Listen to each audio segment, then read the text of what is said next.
안녕하십니까. 지금 대박플러스 시즌2 아닙니다. 주식 승천으로 금요일 방송 책임지러 진행하러 왔습니다. 저추쌤 김도영이 인사드립니다.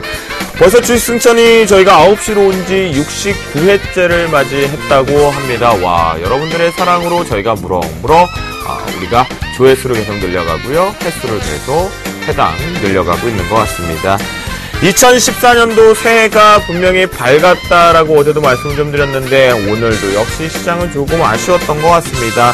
하지만 여러분들과 저 주쌤도 분명한 건 소망, 소원을 분명히 빌었을 것 같은데요. 대한민국 국민들이 이 새해에 빈 것들, 꿈꾸었던 소망들은 무엇이었을까요? 궁금하시죠? 한 여론조사의 결과를 좀 보니까요. 일자리가 더욱 늘어나고 경제가 조금씩 발전하면서 우리 서민 경제도 조금 풍성해지고 복지 혜택도 대폭 늘어나서 좀 더 윤택한 삶이 되면서 대한민국의 결론은 좀 더 행복해진 그런 나라가 되고 대한민국의 국민이 되길 바란다라고 합니다. 저의 소망은요, 그리고 우리 멘토분들의 소망은요, 분명히 이거 하나일 것 같습니다. 우리 시청자분들의 계좌가 자산이 증식되는 승천하는 그것이 바로 저희들의 소원이 아닐까 싶습니다. 그날까지 주식 승천은 쭉 주쌤과 함께 계속됩니다. 자, 시황 정리 한번 해보도록 하겠습니다. 코스피 시장 전일의 단기적인 급락 쇼크 이후에 그나마 조금 하락세를 조금 진정은 했었습니다. 하지만 아직까지 안개 속에 있는 증시 같은데요. 21.05포인트 하락 마감한 1946.14포인트로 거래를 마쳤고요. 코스닥 3.05포인트 상승 마감을 했습니다. 시가총액 상위권 쪽의 흐름들이 좀 양호했고요. 499.33포인트로 마감했습니다. 원달러 환율 급락 이후에 다시 한번 급등락을 반복하고 있는 것 같은데요. 4.9원 상승 마감한 1055.2원으로 거래를 마감했습니다. 자, 전체적으로요, 시장이 상당히 조금 안 좋습니다. 하지만 첫 술에 배부를 수는 없겠죠. 여진 이후에 분명히 다음 전략이 필요할 것 같습니다. 우리 주식 승천 멘토분들은 어떠한 성적표를 내셨는지 포트폴리오 점검 한번 해볼까요? 저희 운영 원칙입니다. 저희가 제시한 매수가에서는요, 플러스 마이너스 3%의 밴드를 적용해서 저가 편입이 시도됩니다. 또한 포트폴리오는 최대 5종목으로 운영된다라고 말씀드리도록 하겠습니다. 양순 모멘토의 포트폴리오입니다. 심팩이 2.44% 상승 마감을 했습니다. 그래서 7.2%의 수익률을 기록하고 있네요. 정동 멘토의 포트폴리오입니다. S에너지 역시 3.09% 상승 마감을 하면서 낙폭을 축소하는 모습입니다. 전체적으로 포트 보유 의견 주셨습니다. 최명성 멘토의 포트폴리오입니다. 네오이즈게임즈 2% 상승 마감을 하면서 4% 수익률이 들어옵니다. 이드코 멘토의 포트폴리오입니다.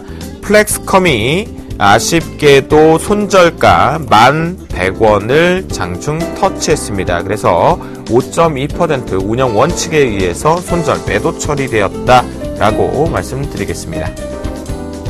예병군 멘토의 포트폴리오입니다. 넥스턴이 금일장 3.82% 상승 마감을 하면서 13.6%로 광충 뛰어올랐습니다.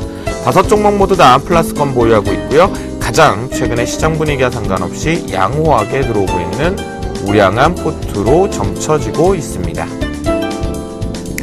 김용준 멘토의 포트폴리오입니다. 사파이어 테크놀로지가 오늘장 비상이 나온 것 같습니다. 6.4%로 강한 상승세 마감을 했는데요. 그럼으로 인해서 사파이어 테크놀로지 수익률 20.9%를 기록합니다. 역시 5종목 모두 다 플러스권에 들어와 있고요. 보유 의견 주셨습니다. 축하드립니다. 나무노멘토의 포트폴리오입니다. 한화케미칼 2.85% 상승 마감을 했습니다. 그래서 현재 수익률 8.3% 기록합니다.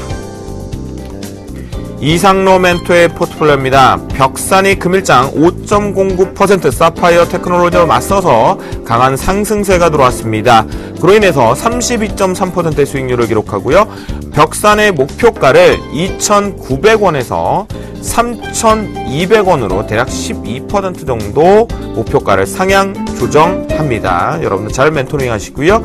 진양홀딩스가요, 매수가 미도달로 인해서 편입에 실패되었다라고 언급드리도록 하겠습니다. 이효열 멘토의 포트폴리오입니다. 원익 IPS가 금일장 3.2% 강한 상승세로 마감했습니다. 그래서 9.3%의 수익률을 기록하고 있겠고요. KH바텍일요, 포트폴리오 신규 편입 준비로 인해서 월요일장 시초가 매도 의견을 주셨습니다. 그렇기 때문에 KH바텍 월요일장 시초가 매도 포트 제외된다라는 거 멘토링 잘 따라하시면 좋겠습니다. 수익률 베스트 한번 살펴보도록 하겠습니다. 김영준 멘토의 사파이어 테크놀로지 20%를 넘어서면 2위권을 기록합니다. 이효열 멘토의 CJ 14.7%로 3위권을 기록하고요. 최명성 멘토의 한국가스공사, 예병곤 멘토의 넥스턴이 13.6%로 5위를 기록하고 있습니다. 수익률 베스트 1위 한번 볼까요? 그렇죠. 이상로 멘토의 벽산이 32.3%로 1위로 등급 올라왔습니다. 축하드립니다라고 말씀 좀 드리겠고요. 그러면 저희가 또 하나 확인해야겠죠. 명예의 전당 확인합니다. 예병곤 멘토의 성우전자가 24.2%로 역시 새해도 나홀로 금메달을 기록하고 있습니다. 자, 명예의 전당은요, 사실 1위를 하고 수익률 1위를 계속 지속하고 그 속에서 24.2%가 넘어섰을 때 포트를 제외할 경우에 명예전당을 들어오거든요. 아직까지는 아무도 안 들어오고 있는 것 같습니다. 오늘 함께할 멘토분들 인사드리도록 하겠습니다. 이효열 멘토, 그리고요, 여러분들 특집 때 뵀던 분이 있으시죠? 오세기 멘토 오늘 드디어 나오셨습니다. 안녕하십니까? 안녕하십니까? 안녕하세요. 네, 반갑습니다. 참 벽두 새벽부터 무슨 청마의 해, 갑오년 상당히 좋을 것이다, 경제도 성장할 것이다 라는 우리가 긍정적인 모습들이 좀 많았는데요. 증시는 그러지 못했던 것 같습니다. 이효열 멘토 이틀 동안 저도 좀 깜짝 놀랐고요. 투자자 여러분도 굉장히 좀 놀라셨을 것 같고, 굉장히 좀 좀 당황하셨어요라는 멘트가 좀 요즘 유행하는데, 네, 정말 그럴 것 같아요. 정말 당황한 그런 그 새해 첫 목요일 금요일 이틀장이 아니었나 생각이 됩니다. 일단 외국인들이 그 거래소에서 대략 3천억 이상을 2번이나 좀 매도를 했고요. 또 선물도 대단히 많은 그런 계약수를 매도를 좀 했는데, 그나마 오늘은 좀 코스닥에서 그 매수가 좀 들어오고 지수 좀 올라서 그나마 좀 다행이었지 않나 생각이 좀 되고요. 오늘 뭐 전체적으로는 태양광이라든가 LED 관련주 역시 이제 좀 미래에 성장성이 기대되는 업종들이 좀 상승했다는 점이 좀 특징이 아니었나 이렇게 말씀을 드리겠습니다. 네, 그래요. 그랬군요. 자, 그러면요, 2014년도 이제 이 거래일 시작이 됐는데, 와우, 정말 조금은 답답합니다. 자, 오세기 멘토. 네. 이제 시작됐지만 전체적으로 분위기는 어떤가요? 자, 그렇죠. 지금 새해 들어가지고 좀 기대를 했어요. 사실 1월 효과가 좀 나오지 않느냐 봤더니, 오늘 뭐 이틀 동안 오른쪽 왼쪽 싸대기를 한 2대 맞고 보니까 정신이 지금 하나 없습니다. 네, 그러니까요. 예, 외국인들이 보니까 이 증시는 네 증시가 아니고 우리가 갖고 놀겠다는 것을 여실히 이제 보여주는 그런 상황 같습니다. 그래서 과연 1월 효과가 나올 것이냐, 과연 경기가 좋아질 것이냐, 또 과거같이 또 올해도 이러지 않느냐 해가지고 굉장히 지금 우리 시청자분들이 아마 불안해하지 않겠냐 생각이 됩니다. 그러니까요. 왜냐면 가는 해 2013년도도 참 좋을 것이다라는 스타트를 했지만 결국 상당히 악재를 가지고 불편한 마무리를 했는데 2014년도 출발감길을 보니까 저희가 또 물음표밖에 생길 수 없는데요. 오세기 멘토. 그런데 이게 지금 발목을 잡는 게 삼성전자 도대체 이 예상 실적 가이던스 그러니까 눈만 뜨면 바뀌어요, 지금. 그렇죠. 계속 낮아지거든요. 예. 어떻게 해석해야 될까요? 확인을 하려면 7일까지 기다려볼까요? 그렇죠. 사실 우리는 확인할 방법이 없어요. 우리 그 전문가 개인들은요. 왜냐면 그렇죠. 주식 탐정을 만날 수도 없는 상황이기 때문에. 네. 근데 좀 저는 뭐 기관들은 욕을 하고 싶습니다. 애널들을. 왜냐하면은 작년 연말까지만 하더라도 10조 원이 넘지 않겠냐 해가지고 상당히 좋게 봤거든요. 네. 그리고 여전히 목표가가 170만 원, 200만 원이란 말이에요. 그렇죠. 그러면 그들이 사야 되는데 안 산단 말이에요. 그렇죠. 그래놓고는 오히려 매도를 같이 하고 있으니까. 네, 팔고 있죠. 그러니까 시청자분들이 어떻게 우리가 판단을 할 수 있느냐, 이거죠. 그래서 참 답답하다, 이렇게 좀 생각이 됩니다.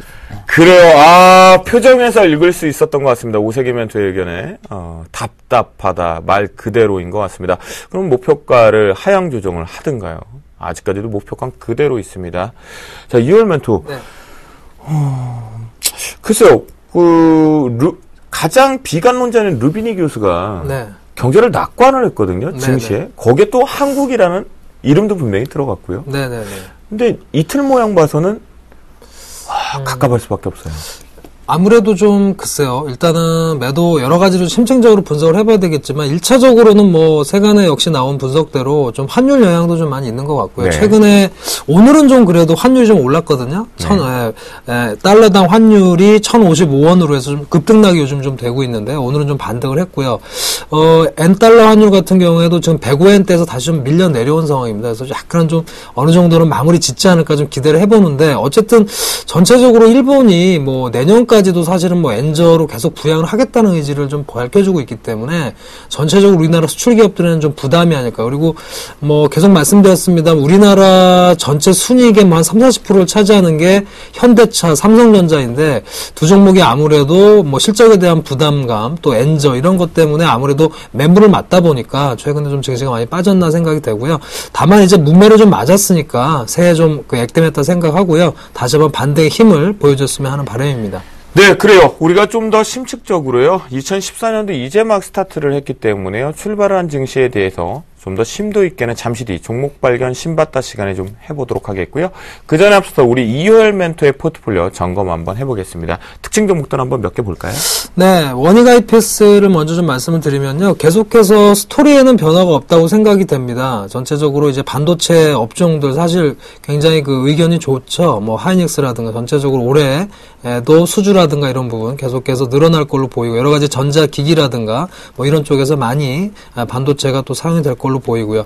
그래서 이런 부분들이 좀 지속이 된다라면 반등을 좀 더 이어갈 거로 보이는데 조금 무겁긴 합니다. 다소 주가 흐름은 좀 무겁습니다만 말씀드릴 것은 계속해서 외국인들이 좀 매수를 해주고 있죠. 현재까지 한 200만 주가량 한 달 전체적으로 매수량을 좀 보면 200만 주가량 외국인께서 꾸준히 좀 매수를 해주고 있기 때문에 뭐 어느 정도 좀 스타트가 이루어지면 아마 추가적인 반등이 나오지 않을까 해서 보유 관점으로 말씀을 좀 드리겠고요. 네.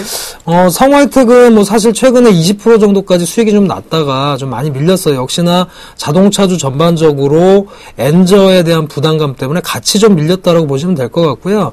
현대차를 비롯해서 실적에는 사실 변화는 없습니다. 다만 이제 엔저에 대한 부담감, 그 다음에 이런 어떤 심리, 투자 심리가 좀 악화되면서 많이 빠졌습니다. 다만 성화이텍 같은 경우에도요. 외국인 투자자들은 오히려 꾸준히 좀 매수를 해주고 있어요. 많이 빠졌음에도 불구하고 보시면 계속해서 소폭씩 계속 매수를 해주고 있다 이렇게 말씀을 드려서 일단은 뭐 이런 어떤 그 엔저라든가 이런 부분이 어느 정도 충분히 주가에 좀 반영이 되고 난 후에는 아마 반등을 시도하지 않을까 이렇게 말씀을 드리겠습니다. 네, 그래요. 저희가 원익 IPS와 성화이텍에 대해서 좀 들어봤는데요. 특히 원익 IPS 같은 경우 반도체 업황 자체가 올해도 좋을 것이다라는 의견을 주셨으니까요. 여러분들 전공정, 후공정 전반적으로 만약 가격 매력 있는 종목 우리 이효열 멘토와 함께 이 주식이 과연 적정주가 싼지 확인을 하고 매수 타이밍 잡아보시는 건 어떨까라는 생각이 듭니다.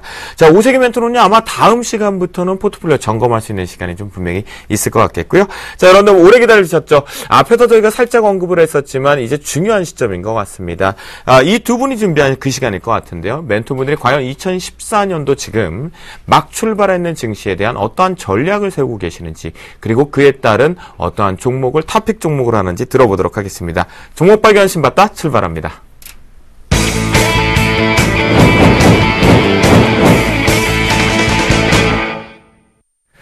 자, 오늘은요, 바로 이슈 기사를요, 오세기 멘토가 준비하셨다고 합니다. 들어볼까요? 네. 자, 연초부터 이런 기사 드리는 것은 상당히 안 좋습니다만은 말씀드리겠습니다. 자, 새해부터 증시 분위기가 좀 심상치 않습니다. 자, 원화자산 투자 매력도의 기준이 되는 원달러 환율이 이틀 연속으로 5원 이상 추정되는 가운데 외국인 투자자들은 현선물 동반 매도로 지수를 압박하고 있는데요. 특히 지난달 25,000억이 넘는 투기적인 선물 매수 포지션을 구축했던 외국인이 시황이 급변하자 손실을 감내하면서까지 포지션을 갈아엎고 있습니다. 여기에 중국 경제도 지금 비우호적인데요. 중국 경제 둔화 우려에 안전자산격인 엔화 가치는 전날보다 0.57% 상승해 엔달러는 104.23엔대로 급락 중입니다. 자, 최근 환율과 대외 경제 상황이 변수겠지만 지금 PBR이죠. 1.04배 수준인 1950포인트. 이 포인트 이하에서는 매수 대응이 유리하다고 보고 있는 그런 상황입니다. 그러면 지금 매수할 수 있는 상황인 것 같은데요. 이에 따른 오세기 멘토의 종목 발견 신봤다 탑픽 종목은요? 하나투입니다. 네, 하나투어를 언급해 주셨고요. 2월 멘토 2월 맞습니다. 종목 발견 신봤다 탑픽 종목은요? 네, 대현입니다. 아하, 대현을 탑픽 종목으로 선정해 주셨습니다. 오세기 멘토의 이슈 기사를 좀 들어보니까요. 오호, 지금 우리가 분명히 진입할 수 있는 매수의 적소 타이밍이다라는 생각도 좀 들거든요. 상세하게 한번 들어보도록 하겠습니다. 네, 오세기 멘토 얘기해 주시죠. 네. 자, 지금 장세는 제가 보면 1950포인트 이하에서 떨어지면 안 되는 자리를 떨어졌단 말이죠. 과거에 보면요. 증시는 항상 펀더멘탈이 상당히 좋을 때, 그리고 경기가 호전할 때는 경계선이라든지 이런 데가 이탈할 때가 매수 적기였다는 겁니다. 지금 2012년에 우리가 2.0% 상승을, GDP 성장했고요. 그 다음에 작년에 2.8%입니다. 올해 3.5%대 성장을 한다. 노무라증권이 오늘 그랬죠. 올해 우리 경제가 4.0% 성장을 할 것이다. 그래서 그랬죠. 올해 최고가 2,350포인트. 국내 그 전문가들이 대부분들이 상고 하저를 얘기했는데 노무라증권은 달랐어요. 보니까 상저 하고를 얘기했다는 거죠. 그만큼 상반기는 변수가 많아서 변동성이 있겠지만은 하반기로 갈수록 안정적이면서 한국 주식은 상승한다는 거죠.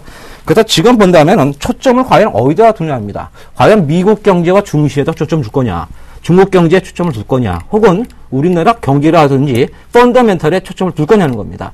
자, 외국인들이 지금은 굉장히 환율 때문에 급등락하게 되시겠지만은 조만간 이런 것들을 벗어내고 증시가 과연 상방으로 움직일 가능성이 상당히 높다는 거죠. 이렇게 봤을 때 과거의 역사적인 그 전례라든지 흐름을 본다면은 경기가 좋고 펀더멘털이 양호할 때는 결국 수급은 아주 단기적이고 경기 호전은 좀 중장기 오래 간다는 겁니다. 그래서 초점을 일단 지금은 당장은 수급에 좀 맞추더라도 길게 본다면은 역시 경기 호전, 구조조정 이후 그리고 안정적 중장기 투자 전략은 역시 상승적으로 보는 것이 매수의 기회가 아니겠는가 그렇게 생각이 됩니다. 네, 그렇군요.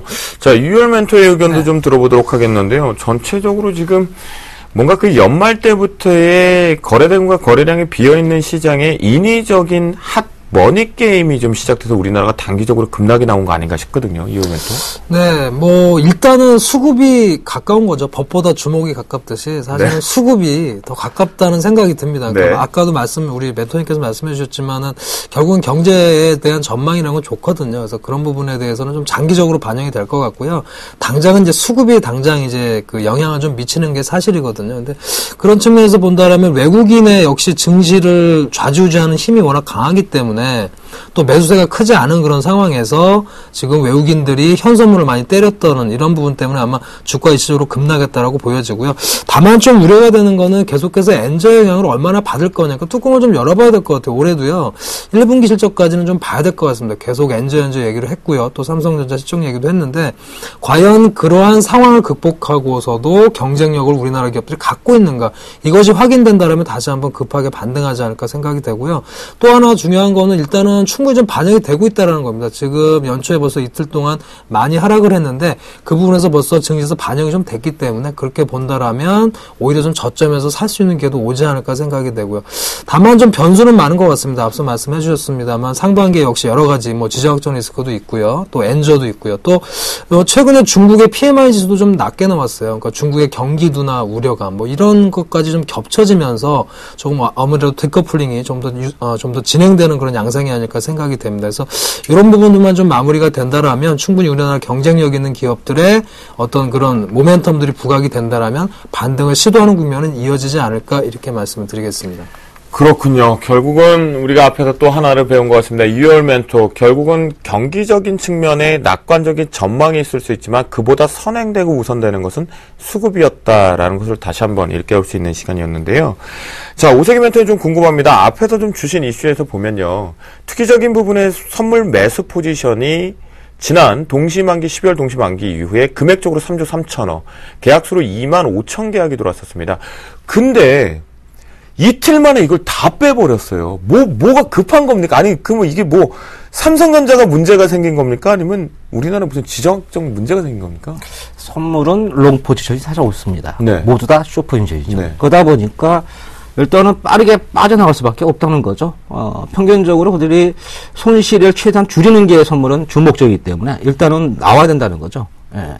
왜냐하면 이제 아무래도 1월에 대한 효과는 지금 사라졌다는 겁니다. 네. 미국이라든지 유럽 이런 증시들이 보통 20%에서 30%대, 많게는 50% 상승했기 때문에 선진국의 증시가 일단은 좀 불안하다 그렇게 본다는 거죠. 그래서 롱보다는 숏이 일단은 좀 빨리 나와서 오히려 이것이 또 주가 하락을 상당히 좀 부추겼다 그렇게 지금 생각이 돼서 생각보다 좀 낙폭이 좀 크다 그렇게 생각이 됩니다. 그래요. 왜냐면 이게 분명히 12월 달에 이 삼성전자나 우리나라의 실적 하향 조정들을 외국인들이 몰랐을 리는 없을 것 같거든요. 이 새벽부터 해서 이틀 동안에 너무 매수 포지션을 그것도 수익을 내서 내보내면 이해하겠는데 손실을 보면서까지 지금 시장을 하락적으로 강하게 밀었단 말이죠. 이 모멘트는 어떻게 바라보세요? 실적이 조금 핑계를 댔을까요? 환율이랑? 뭐 그렇게 볼 수도 있는데요. 조금 더 추이는 제 생각엔 좀 지켜봐야 될 것 같아요. 아직 좀 연초 이틀 동안 물론 3,000원 이상을 팔았습니다만 일단은 조금은 좀 조심스럽습니다. 이틀 동안의 하락이 좀 깊었긴 한데요. 일단 좀 조심스러운 입장이고요. 외국인의 포지션이 정말로 계속해서 매도 우위로 갈지를 좀 지켜봐야 될 것 같고 일단 외국인 입장에서는 좀 그래요. 사실 작년에 그 수익률 보면 일본 증시가 50% 이상 상승을 했고요. 네. 또 뭐 독일이나 또 미국 증시 같은 경우도 신고가를 쳤거든요. 경제 상승이 많이 됐는데 그런 부분에서 좀 메리트가 좀 떨어졌던 게 아닌가 싶어요. 그러니까 올해도 역시나 엔저라든가 이런 기조가 이어지고 또 선진국 증시는 경기에 대한 흐름들 뭐 주택 가격도 계속 상승하고 있는데 그런 쪽에서 본다면 오히려 메리트는 뭐 선진국 증시나 뭐 일본 증시나 이런 쪽에 아무래도 돈이 좀 갈 수 있는 부분이 아닌가 생각이 되고요. 네. 그다음 테이퍼링 자체는 이미 실행된다는 얘기가 있었는데 계속 진행이 되는 거다 보니까 결국 그건 사실이 팩트거든요. 계속해서 테이퍼링이 된다라는 게 사실이다 보니까 아무래도 그런 우려감들이 있는 것 같아요. 자산에 대한 다시 뭐 축소라든가 뭐 이런 부분이 아마 굉장히 좀 그 이슈가 되면서 아마 좀 진행이 되고 있는데 저는 일단은 조금 더 시간을 좀 두고요. 다음 주 증시 흐름까지 좀 지켜봐야 되지 않을까 이렇게 말씀드리겠습니다. 맞아요. 저도 좀 이얼멘토 의견에 살짝 동의하는 거는요. 다음 주가 이제 옵션 만기입니다. 그 관점이라고 본다면 분명히 변동성의 도깨비 장세는 시작이 된 것 같아요. 지금 이건 자금 싸움이거든요. 자, 그러면요. 두 분께 한번 여쭤보겠습니다. 새 벽두인데 우리가 좋게 표현을 한다라면 해석을 한번 해보자고요. 액땜을 했다라고 하겠습니다. 왜냐하면 코스피 시장 쪽으로 보면 유가증권 시장에 외국인들은 선물로 시장을 단기적으로 급락 내보낼 시에 6천억 정도밖에 매도를 하지 않았습니다. 그리고 코스피 시장 쪽의 기관은 2천억 정도밖에 매도를 하지 않았거든요. 그런데 종목군들의 떨어지는 속도는 컸습니다. 우리한테 오히려 저가 매력과 함께 매수를 좀 공격적으로 해도 되는지 궁금하거든요. 오세기 멘토. 자, 저는 뭐 수급이 지금 굉장히 안 좋다고 봅니다. 지금 뭐 3조 지금대 정도, 매매 지금, 자금이 지금 움직이고 있는데, 사실 이 정도 가지고 되면은 사실 기관이나 개인들의 자금이 지금 주식을 움직일 수 없다는 거죠. 그래서 외국인들은 충분히 지난해도 매수가 지금 7월 이후에 매수가 돼 있어요. 그래서 지금의 하락은 오히려 그들이, 단가를 상당히 낮추면서 오히려 매수 기회를 포착하는 건 그런 거 생각이 들고요. 그리고 과거에 지금 한 7년 동안 장을 주도했던 것은 거의 지금 IT하고 자동차였습니다. 자, 그래서 그 종목들을 보면은 고점 대비 그렇게 많이 하락하지가 않았다는 거죠. 뭐 이익이 많이 났지만은. 그렇게 봤을 때 이번 하락은 오히려 주도주의 변화 가능성이 상당히 크지 않겠나. 그렇게 생각이 됩니다. 그래서 이번 하락에 하반기를 겨냥해서 종목들 재편 현상이 좀 이제 나오지 않겠느냐. 그런 관점에서 보는 것이 낫지 않겠냐 이렇게 봅니다. 주도주의 변화를 하기 위한 과정이다라고 오세기 멘토는 좀 알려주셨고요. 이얼 멘토는요. 근데 사실 지금 분위기 봐서는 선뜻 이게 매수를 잡기가 좀 부담스러워요. 항상 그 투자를 하실 때 포인트인데요. 지금 급락할 때 사실 뭐 발을 좀 담궈야 되느냐 그런 질문을 많이 받거든요. 그렇죠, 지금 사실 많이 빠졌기 네. 때문에 그렇잖아요. 삼성전자도 지난번에 120만 원까지 빠지면서 굉장히 겁을 줬었는데 네. 반등이 좀 나왔단 말이죠. 그렇죠. 그러니까 그런 질문이 많아요. 이걸 좀 사야 되냐, 삼성전자나 현대차나 자동차들도 지금 많이 빠져서 사야 되냐 이렇게 말씀을 좀 하시는데 일단 흐름상으로는 아직 바닥을 잡지 않았거든요. 있거든요. 네. 물론 이제 투자자들 분들은 그걸 제일 원해요. 제일 싸게 사서 제일 비싸게 팔길 원합니다. 그렇죠.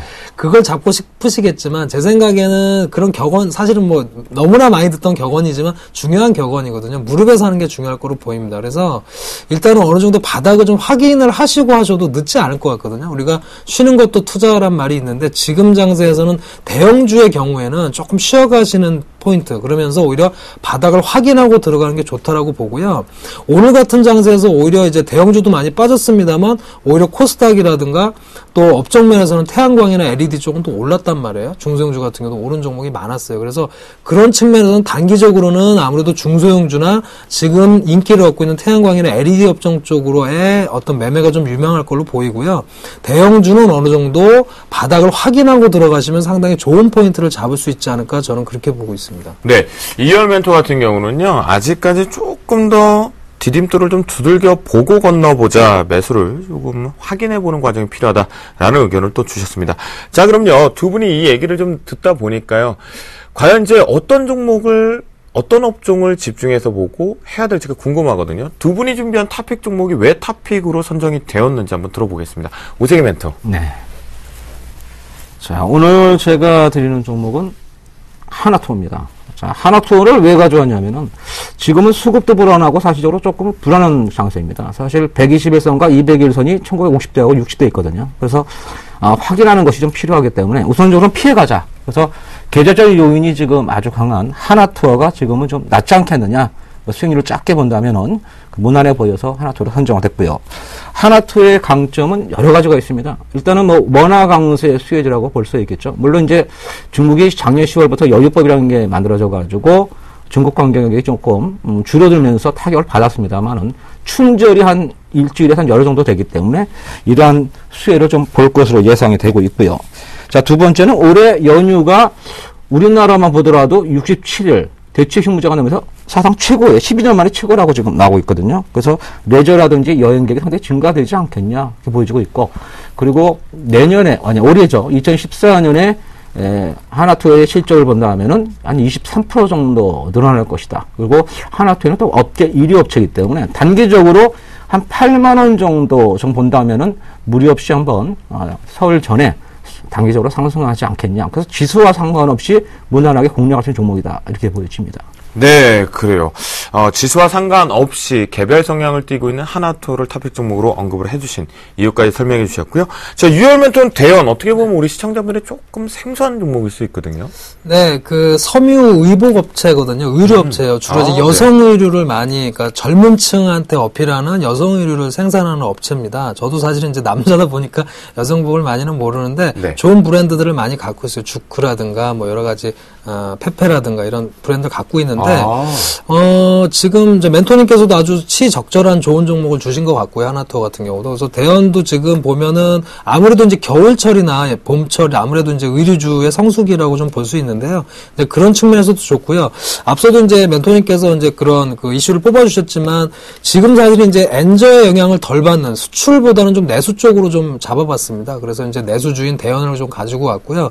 그다음에 앞서도 이제 말씀해주셨습니다만 지금 PBR이 이제 굉장히 우리나라 현재 굉장히 낮아져 있거든요. 그래서 대연 같은 경우도 PBR이 한 1배 정도밖에는 되지 않아요. 굉장히 자산으로 저평가된 뭐 그런 종목이라고 볼 수 있습니다. 그래서 가격적으로 좀 부담이 없는 수준이다 이렇게 말씀드리겠고요. 그다음에 3분기 실적이 좀 안 좋았어요, 사실은. 이제 그것 때문에 주가가 최근에 3,000원까지 갔었다 많이 밀렸거든요. 근데 그 부분이 충분히 기반영되지 않았나라고 말씀을 좀 드리겠고요. 그다음에 최근에 이제 그 신규 브랜드로 내놓은 애플레이라는 게 있는데 이것도 이제 시장 반응이 굉장히 좋은 편입니다. 그리고 중국에 대한 진출 이런 것도 좀 준비를 하고 있는 그런 흐름이다 보니까 그런 흐름이라면 한번 매수해 볼 만하지 않을까 해서 대연을 가지고 왔습니다. 네, 그래요. 지금 전체적으로 이제 대연 얘기를 좀 들을 때 제가 긴급하게 HTS를 통해서 좀 살펴보니까요. 뭐 중소형 의류 브랜드들이 상당히 차트 모양도 좋고 수급도 좀 좋은 것 같아요. 뭐 네. 베이직하우스도 그렇고요. MK 트렌드도 다시 자리를 잡는 것 같고요. 대연도 그쪽으로 집중되어 있는 의류 기업이다. 여러분들 확인해 볼 수가 있었습니다. 자, 그러면요. 하나투어하고 대연을 보면 지수하고는 조금 영향력이 없는 자기의 갈 길을 가게 되는 그 종목군들을 좀 선정이 됐거든요. 그러면 이 시장과 영향력이 있는 업종들, 민감주들, 지수 민감주들은 좀 자제를 해야 되는 건지 좀 궁금하거든요. 이월 멘토. 자제를 할 필요는 없고요. 사실은 준비를 많이 저는 해야 된다고 봅니다. 그러니까는 지금 삼성전자나 현대차나 지금 뭐 대표적으로 가장 많이 빠진 종목인데요. 오늘은 사실은 뭐 삼성전자, 현대차보다는 오히려 나머지 뭐 조선주라든가 상당히 좀 많이 그 매물이 좀 나왔거든요. 그래서 경기 민감주 같은 경우에는 오히려 이제 주가가 계속 빠지면서 가격 메리트가 점점 또 부각될 수 있는. 왜냐하면 지난번에도 뭐 조선업종도 얘기를 해줬습니다만 사실 나쁘지 않거든요. 올해도 기대가 되는 그런 업종들이고요. 주가가 단기간에 많이 빠졌기 때문에 분명히 관심을 가지셔야 되지만 아까 말씀드린 대로 조금 저점을 잡아도 되고요. 굳이 말씀드린 대로 너무 욕심 부려서 가장 최저점을 잡겠다 이런 욕심을 부리지 마시고 조금 이제 바닥 확인하고 나서 반등을 했을 때 잡아도 저는 충분히 수익을 낼 수 있는 구간이다라고 말씀드릴 수 있기 때문에 지금은 좀 계속해서 모니터링만 해주시면 좋지 않을까 저는 그렇게 보고 있습니다. 그렇군요. 아직까지는 빨리 클릭을 해서 매수를 잡지 말자라는 의견을 주셨고요. 오세기 멘토는 어떻게 생각하는지 들어보겠습니다. 네. 자, 상반기는 아무래도 선진국 경기와 글로벌 경기, 그리고, 이런 것들을 좀 경기가 호전된 걸로 바탕으로 보고서, 일단 IT 자동차보다는 조선이라든지 기계업종, 그리고 에너지업종, 해운업종이 좀 낫지 않겠냐 생각이 됩니다. 그래서 이렇게 주가가 하락할 때 오히려 저점을 한번 노려보는 것도 좀 좋지 않겠냐 생각이 되고요. 하반기에는 구조조정이 거의 끝나가고 있는 건설과 증권 쪽을 한번 여러분이 노려보면은 올해 아마 수익이 상당히 크지 않겠냐 봅니다. 증시의 가장 큰 전략은 실적 호전도 중요하지만은 죽었다 살아나는 시체 주식이라고 그러죠. 그런 주식들이 턴어라운드 할 때, 구조도 나올 때 상당히 크게 올라나는 겁니다. 그래서 상반기, 하반기 나눠가지고, 종목들을 잘 매매한다면은, 2013년까지는 중소형주가 상당히 선전했죠. 근데 2014년, 올해는 중소형주보다는 아마 대형주 쪽이 좀 훨씬 더 수익이 클 가능성이 높다. 이렇게 예상 좀 됩니다. 그렇군요. 그러면요, 결국 제가 또 하나 정도 궁금합니다. 결국 이제 경기 민감 또는 지수 민감주들은 좀 조심하자라는 의견에 두 분 모두 다 좀 동의를 하셨고요. 업종 자체적으로 보면 오세기 멘토 같은 경우는 현재 주도하고 있는 업종과 다른 업종 쪽으로 좀 집중해서 보자. 특히나 중공업 해운 쪽도 신중하게 좀 잘 보자라는 의견을 주셨는데요. 자, 근데요, 오세기 멘토 이 하나투어 같은 경우는 지금 N달러나 환율 추이 쪽, 원달러 추이 쪽 영향을 좀 받지 않나요? 아무래도 이제 만약 이제 내국인이 해외로 나가느냐, 네. 해외인이 내외가 그렇죠. 달라집니다. 네, 사실. 네. 그래서 근데 이제 가장 중요한 건 이제 춘절이 있다는 거죠. 그렇죠. 그 그러다 기대가. 보니까 예, 우리나라 같은 경우 5일 거의 4, 5일 연으니까 네. 거기다가 뭐 대체 휴일 땡기면 그 일주일 쉬지 않습니까? 그렇죠. 그렇게 본다면 일단 큰 영향 없이 하나투어는 일단은 그 분위기로 반등의 성적으로 오르지 않겠냐 생각됩니다. 실적이 제가 봐도 크게 좋아진다. 금방은 어려워 보입니다. 그래서 짧게 보면서 여기서 한 10에서 15% 정도 이렇게 단계 전략 한다면 무난하게 뭐 서울 추석 자금 마련하는 데는 무리가 없지 않겠냐 생각이 듭니다. 네, 그래요. 여러분들 잘 들으셨죠? 왜냐하면 여러분들이 하나투어 환율 영향, 지수 민감 좀 있을 것 같은데 라는 생각을 가지셨을 겁니다. 결국 이제 중국 같은 경우는 춘절 부분에 대한 기대감, 관광객 수요 부분도 가져온다라면 실적 그렇게 당장 많이 개선되지는 않지만 환율 영향 그렇게 피해볼 필요는 없다. 라는 의견을 트레이딩 관점으로 잡아주셨습니다. 다시 한번 두 분이 준비한 이 이슈 부분 화면을 통해서 정리해보도록 하겠습니다. 종목 발견 신봤답니다. 코스피 낙마 위기 하는 표현을 정초부터 해야 됩니다. 추가 하락 가능성 있나? 라는 물음에 두 분 모두 다 이렇게 얘기를 해주셨습니다. 추가 하락 아직까지는 조금 더 확인해봐야 하는 과정이 필요하다. 완전히 브레이크 걸린 것은 아니다. 라는 생각을 했는데요. 특히나 민감주나 지수 관련 쪽은 조금은 한 템포 느려보자라는 부분에 동의를 해주셨습니다. 이에 따라서 이월 멘토 같은 경우는요. 엔저부담의 저평가 속에서 내수주로 극복을 하자라는 의견을 분명히 주셨고요. 그에 따른 탑픽 종목으로 의류업체인 대현을 탑픽 종목으로 선정해 주셨습니다. 오세기 멘토 역시는요. 잠시만요. 정신 차리고 매매하실게요. 라는 표현을 좀 써주셨는데요. 그 얘기는 무슨 얘기냐면 역시 추가 하락 가능성을 조금은 확인해봐야 되는 과정이 있다라고 주셨습니다. 그래서 이 부분과 지수와 민감성이 좀 덜한 하나투어 중국 춘절에 대한 기대감도 가져가 보자 라고 언급을 해주셨습니다. 네, 제가 이걸 하려는 게 좀, 네, 낯간지럽습니다. 자, 이 시간은요, 샘플러스 가족분들의 계좌를 승천시키는 그 시간입니다. 5세기 멘토의 승천주가 첫 출발하게 되고요. 2월 멘토도 종목을 변경하는데요. 잠시 뒤에 어떤 승천주로 출발되는지 확인하겠습니다. 검색창에 샘플러스를 입력하시고 전문가 방송에 접속하시면 서울경제TV 특급 전문가들이 여러분의 포트폴리오와 수익률을 책임집니다. 주식 투자 샘플러스와 함께 하십시오. 네, 화면을 통해서 확인해 볼까요? 내일장 승천주로 이효열 멘토는 앞에서 탑픽 종목으로 선택한 대현을 가지고 나오셨습니다. 5세기 멘토는요, 오호, 지수 민감주일 것 같은데요. 일단 미래에셋 것을 승천주로 가지고 나오셨습니다. 앞에서 우리가 얘기를 좀 했기 때문에요. 그러면 이효열 멘토의 대현이란 종목의 투자 포인트 먼저 들어보도록 하겠습니다. 네, 앞서서 이제 대현에 대해서 말씀을 좀 드렸는데요. 충분히 말씀드렸던 것처럼 3분기에 실적이 좀 안 좋았었는데요. 그 부분이 충분히 좀 주가에 반영이 됐다라고 좀 말씀을 좀 드리겠고요. 그 다음에 앞서도 말씀드렸습니다만 전체적으로 지금 환율 영향을 좀 덜 받을 수 있는 내수주다 이렇게 말씀드리겠고요.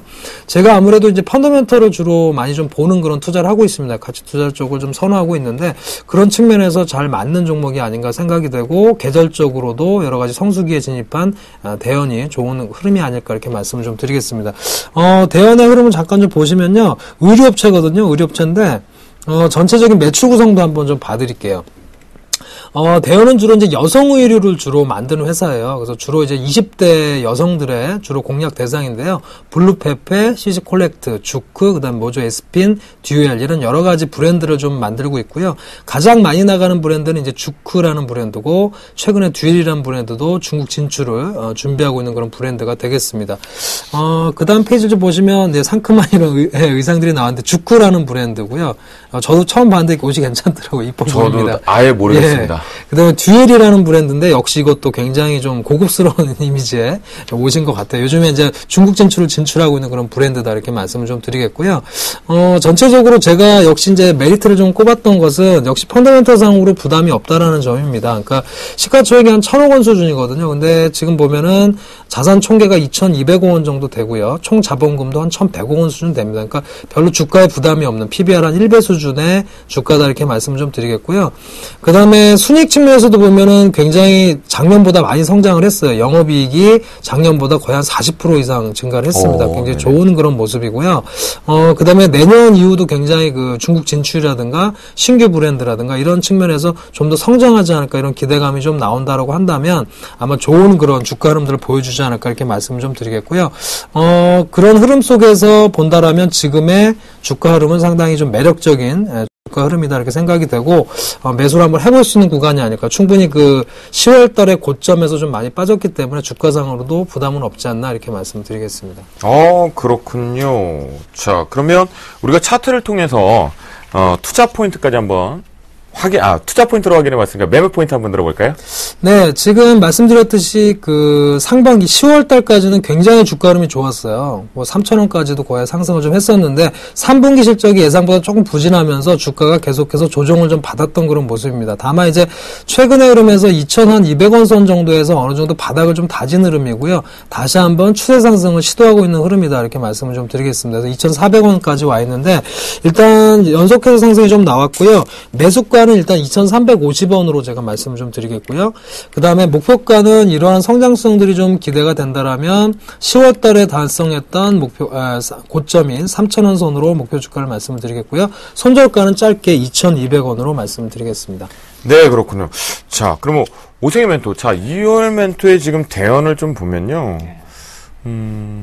지금 살만한 위치인가요? 제가 봐서는 적절하게 아주 가져올 것 같아요. 예. 저도 이 종목을 굉장히 눈여겨 많이 본 종목입니다. 왜냐면 중국이 이제 소비가 좀 좋아지면은 아무래도 중저가면서도 조금씩 고급화되지 않습니까? 네네. 베이직 하우스가 중저가로 많이 올랐었어요.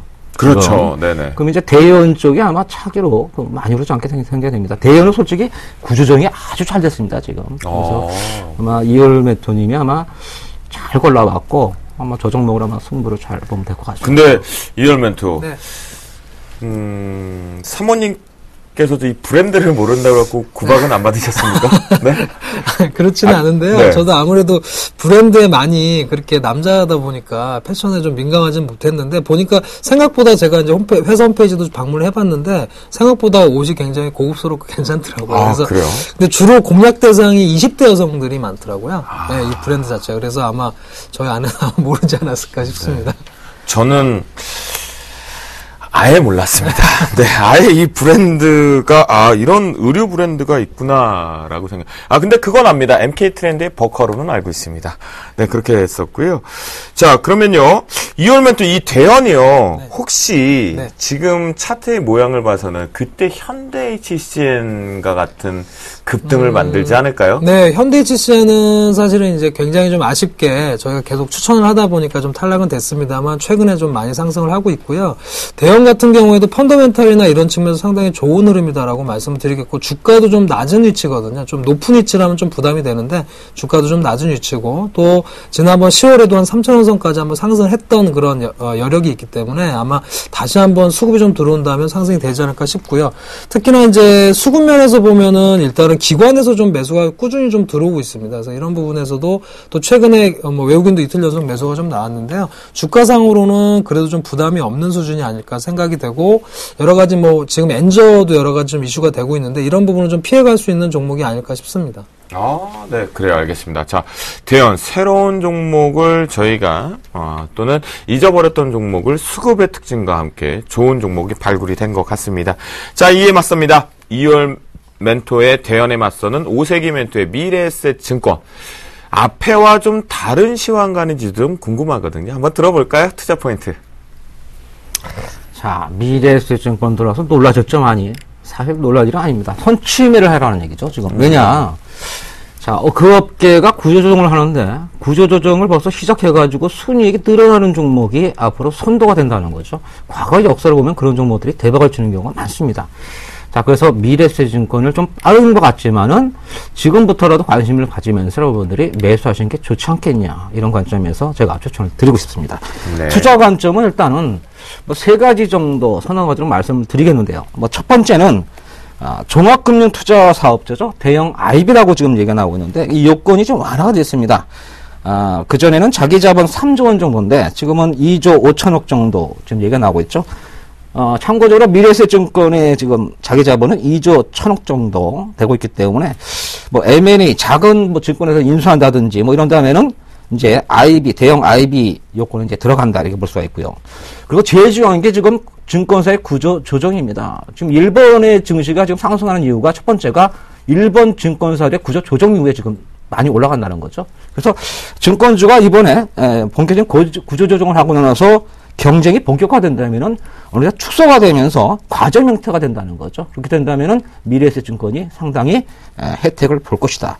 그리고 마지막으로 펀드 수탁과 자산운용 부분에서는 업계 최고 수준인데 참고로 지난 7월에서 9월달 순이익이 한 461억 정도 나왔는데요.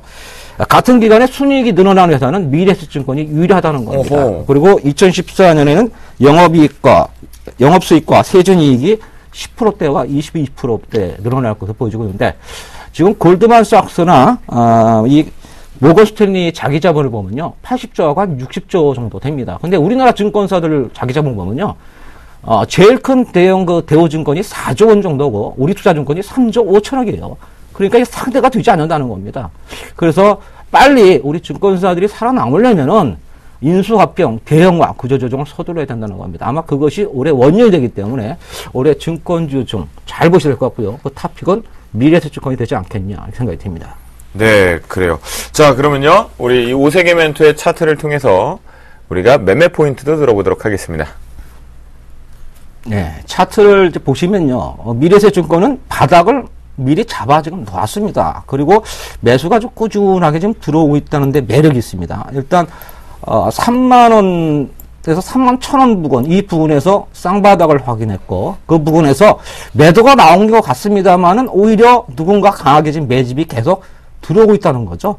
그래서 그것을 이탈하지 않은 상태에서 지금 상승을 계속적으로 유지하면서 지금 올라가고 있고요. 오늘 같은 경우도 지수는 많이 하락하고 있습니다만은 아주 뒷심이 아주 강합니다. 결국 마이너스 250원에 지금 끝났는데요. 아직은 크게 오르기는 조금 부족합니다만은 점진적으로 계단식 상승이 좀 나올 가능성이 높습니다.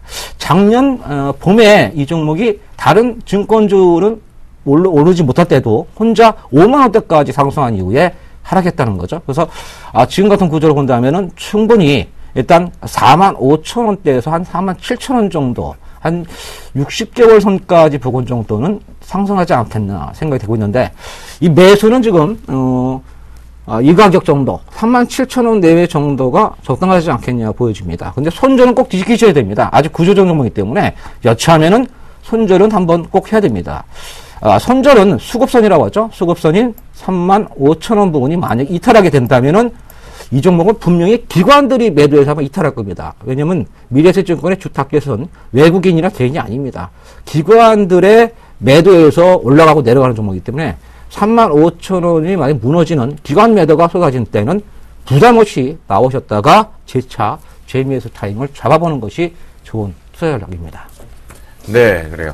네, 좋은 종목 아주 잘 들었고요. 사실 메리츠종금증권 같은 경우도 사실 구조조정을 선행하면서 사실 올해 주가가 많이 올랐거든요. 그렇죠. 증권주들이 빠지는 상황에서도. 그래서 아마 굉장히 좋은 종목을 잘 골라오셨다라고 생각이 되고요. 한 가지 이제 좀 궁금한 점은 사실 미래에셋 하면은 저도 기억이 납니다. 펀드로 상당히 유명한 그런 증권사 아니겠습니까? 근데 사실 최근에 이제 올해 증시도 좀 처음부터 좀 삐걱대고 있는데 과연 그만한 어떤 흐름들이 좀 나올까라는 좀 의구심도 좀 들거든요. 어떻게 생각하시는지. 작년에 그 펀드 부분에서 미래에셋증권이 최고를 했습니다. 1, 2위를 했죠. 예, 그만큼 상당히 좋지 않냐 보고, 지금 가장 좀 제가 봐서는 매력이 있는 게, 지금 이 종목이 2007년 말에 20만 원을 기록한 이후에 6년간에 지금, 물론 이제 증자도 좀 있었습니다만, 구조조정을 잘했다는 거죠. 그래서, 이것은 좀 단기로보다는 좀 중장기로 봐야 됩니다, 사실. 왜냐하면 지금 대형주를 단기로 몇 프로 먹겠다. 이것은 무리거든요. 근데, 그동안 이제 작년 같은 경우는 특히 자문사 쪽에서 중소형주들이 많이 먹었어요. 올해 같은 경우는, 자문사들이 중소형주에 물론 많이 그 수익을 내겠지만은 대형주 쪽도 상당히 좀 괜찮게 보지 않겠냐. 그렇게 생각이 듭니다. 네, 그래요. 그런데요, 오세기 멘토. 자, 전체적으로 우리 시청자분들이 많이 생각하고 있는 게, 우리나라에 이제 금융 섹터 하면 은행, 증권, 보험을 좀 하거든요. 근데 이제 증권주 하면 지수의 영향도 좀 크고, 수급도 한번 좀 살펴주시고요. 최근에 이 증권업계 칼바람 분다, 2월, 3월 달 되면 정년퇴직자도 좀 많아지게 되고, 시장이 조금 업황 자체가 되게 안 좋다라는 인식들이 좀 많거든요. 이걸 불식시킬 수 있는, 우리가 그런 관점에서도 그런 위험성이 있음에도 불구하고 미래에셋 사야 된다라는 것들 좀 읽어주시죠. 네. 자, 증권주를 저는 잘 봅니다. 왜냐하면 제 바람입니다, 사실. 증권주를 추천하는 오늘 첫 시간에 제가 증권주 추천하는 바람은 뭐냐면은, 증권주가 올라야 주식이 올라요, 사실요. 증권주가 그렇죠. 오르지 못하고 그 증시가 오르는 나라가 없습니다. 그래서 증권주는 꽃입니다. 그리고 증권주는 이제는 좀 새로운 패러다임을 만들어내야 돼요. 기존처럼 제가 이제 시작할 때 그런 말씀을 드렸습니다. 기관의 애널들이 과연 목표가는 정해주는데 손절가를 정해준 적이 하나도 없어요. 그죠? 정말 그래요. 진짜. 네. 손절가 없습니다. 예. 레포트 보세요. 손절가 없습니다. 네. 그래서 참 답답하다는 겁니다. 그리고 할 말은 해야 된다는 거죠. 그래서 그 과정을 겪고 난 다음에는 저는 증권주들이 한 차례 큰 시세를 분명히 난다. 그리고 우리의 바람이 증권주가 가야지만이 증시도 2230을 넘어가고 2300, 3000을 가야 되지 않겠나 됩니다. 그리고 과거에 미국도 우리 같이 2000포인트 아래에 있던 적이 있었습니다. 그런데 조금 전에 말씀드렸죠. 골드만삭스라든지 모건 스탠리, JP 모건 이런 회사들의 덩치가 커지면서 결국에는 기관 정세가 되면서 증시를 들어렸다는 거죠.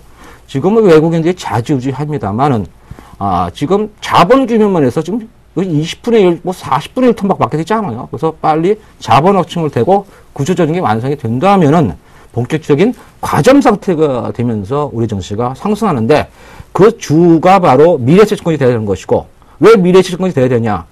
증시가 펀드화 시대가 되지 않으면 증시가 오르지 않습니다, 결국. 그래서 펀드화 시대가 돼야지만이 증시가 오른다. 과거에 보면은요, 펀드화 시대가 되면서 올랐어요. 개인들이 개인적으로 사가지고 주식을 절대 못 오릅니다. 그래서 미래에셋증권이 거기에 가장 적합한 종목이 아니겠는가 그렇게 생각이 듭니다. 네, 그래요. 거기다가요, 이 미래에셋이요, 작년도 2013년도 1월 달에 상승세를 기관수급으로 올라가서 51,000원을 5월 달에 고점을 갱신하고요. 다시 지금 기관수급이 들어오니까 여러분들 잘 보시면 좋을 것 같겠습니다. 자, 오세계 멘토의 미래에셋증권, 그리고 이홀 멘토의 대형까지 저희가 살펴봤고요. 두 분과 얘기를 나누다 보니까 벌써 마쳐야 될 시간이 된 것 같습니다. 그 전에 앞서서 고지사항이 하나 있어서 말씀드리고 가겠습니다. 네, 접니다. 주쌤 김도영 멘토가요, 내일 바로 2014년도 증시 대전망이라는 부분과 함께 업황 부분과 업종 부분을 언급을 좀 드리고자 합니다. 내일 바로 1월 4일 토요일 오후 2시겠고요. 금융투자협회 13층으로 알고 있습니다. 9호선 색강역 1번 출구니까요. 여러분들 현장 접수하니까 많이들 시간 되실 때 오셔갖고요. 저와 같이 2014년도 기관 얘기도 좀 해보고요. 외국인 얘기도 한번 해보자고요. 아시겠죠? 속 편한 담소 시간 한번 가져보겠습니다. 네, 저희가 오늘 1월 3일 금요일 방송 준비한 시간은 여기까지인 것 같습니다. 오세기 멘토, 이월 멘토 고생하셨고요. 시청자 여러분들 편안한 밤 보내셨다가요. 다음 주 월요일 날 찾아뵙도록 하겠습니다. 시청자 여러분 감사합니다.